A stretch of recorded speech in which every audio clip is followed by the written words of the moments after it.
climax, there is a sudden discharge of the prana. Afterwards, there is no energy for you. You all know how the sexual act or any strong emotion such as anger literally drains the body of energy. After discharge takes place, it takes several hours to recharge the capacitors. It's just like an electrical flash. You can't press the discharge button immediately and get light again. You have to wait to build up the charge once more.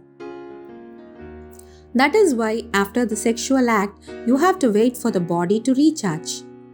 A man who goes on and on wasting this energy one day will become impotent like a dead battery.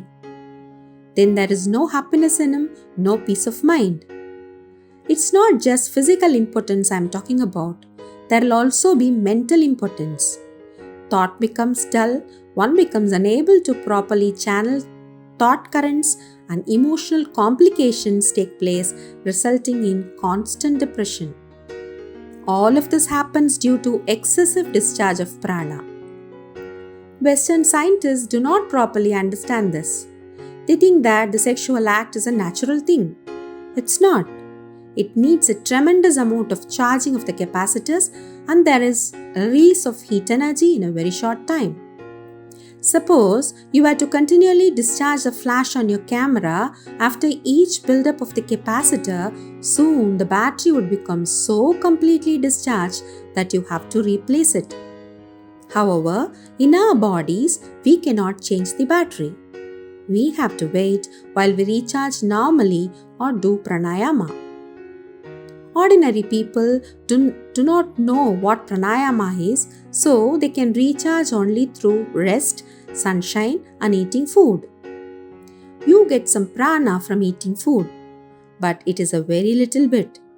Just the minimum amount for survival and the carrying on of vegetative functions. Ordinary people cannot do higher practices of meditation, thinking, higher willing. Even though they may be doctors, psychiatrists, PhDs, they don't even have enough willpower to stop their smoking habits as their higher psychic capacities are very limited. They are continuously discharging and they don't know how to recharge. Their mind is in a very weak condition. If you understand this, then you understand the purpose of bandhas and mudras. From practicing pranayama along with the bandhas and mudras, you're slowly channeling the current into one direction. Normally, your energy is oscillating like alternating current. As you channel the energy into one current, your capacitors charge up. Each time you hold the breath, you are recharging the capacitors. As each chakra transformer pulsates, the voltage increases and goes to higher and higher chakras. As the voltage goes up, each chakra acts like a step-up transformer, increasing the energy level step by step until the energy reaches the Sahasrara. This is called union. This is the theory behind Kundalini Yoga. In philosophical terms, the aim of spiritual practice is freedom from mundane life into divine life.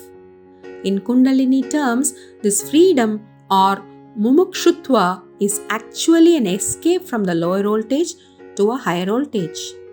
Kundalini is the main support of all yogic sadhanas, like the Lord of Serpents, Ananta, bears aloft the whole terra firma with all the mountains and trees. When Kundalini, which lies dormant and inactive, is aroused by Guru's grace, then all the chakras, which are also called lotuses, and granthis, which are the knots, are pierced.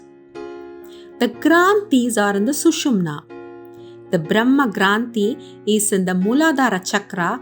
The Vishnu Granthi is in the Manipura Chakra. The Rudra Granthi is in the Ajna Chakra. They can be broken by practicing pranayama, bandhas, and mudras. What is meant by the grace of the Guru?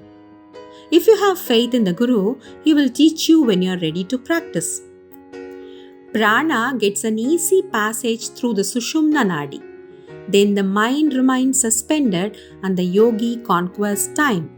Sushumna, Sunya Padavi, Brahmanandra, Mahapata, Smasana, Shambhavi and Madhya Marga are synonymous.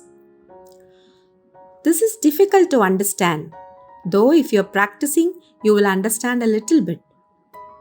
The void is a literal translation from the Sanskrit shunya, meaning no quality, no time, no space or awareness. So, when the prana goes into the sushumna, the world becomes non-existent. Time awareness, space awareness, experience of the senses are only created by the mind, by thought. Ordinarily, sometimes you're active and sometimes you're not. You have bad emotions, good emotions. This goes on constantly. Then there are qualities and you are aware of space and time. But once prana reaches the sushumna, it becomes void. In other words, samadhi is attained. In Hatha Yoga, we call the state Unmani Avastha. In Raja Yoga, it is called Asampradnyata Samadhi. In Bhakti Yoga, it is called Bhava Samadhi. In Jnana Yoga, the state is called Nirvikalpa Samadhi. But they are all the same thing. Brahmanandra means Brahma's canal. At present, prana goes through Ida and Pingala, which is through sensual and sexual organs. When it goes through the Brahmarandra, you will be thinking Aham, which is I am. Samadhi is also called burning ground. What are you burning?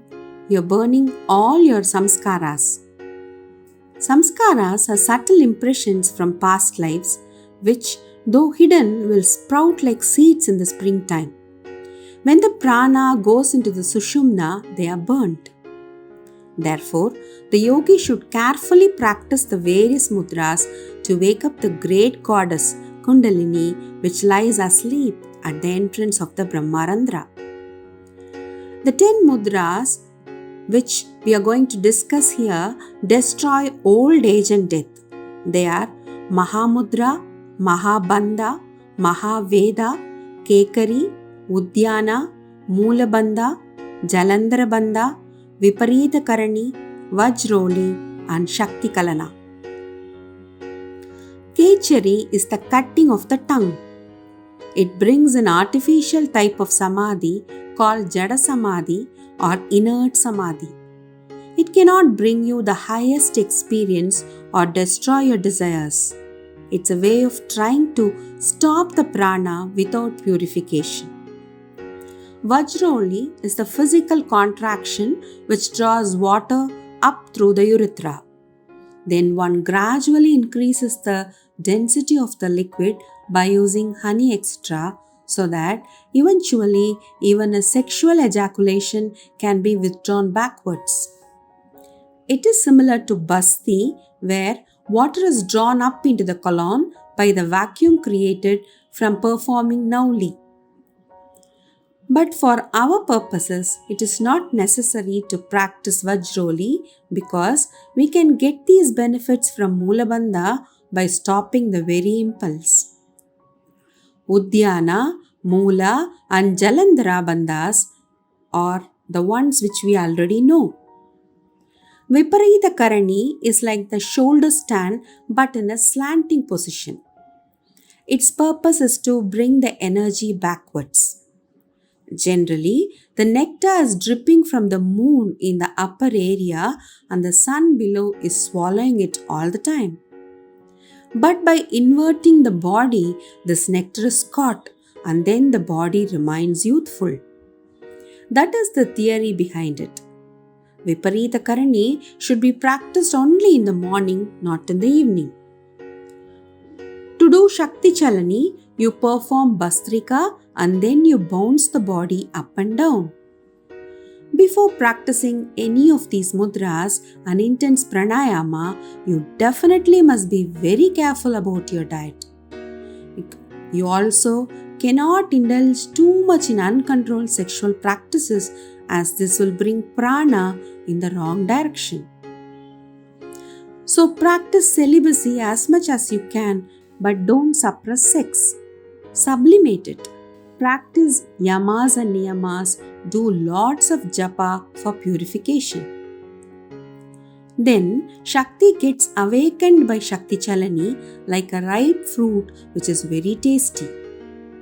But when you take unripe fruit and try to beat it to make it ripe, it may appear to be soft, but it will be sour.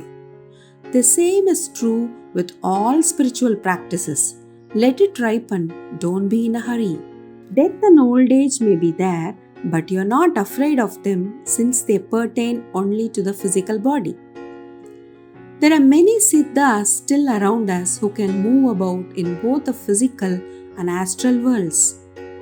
When they come to the physical world, they can take the physical pattern and convert it into a physical body so they can appear before their students.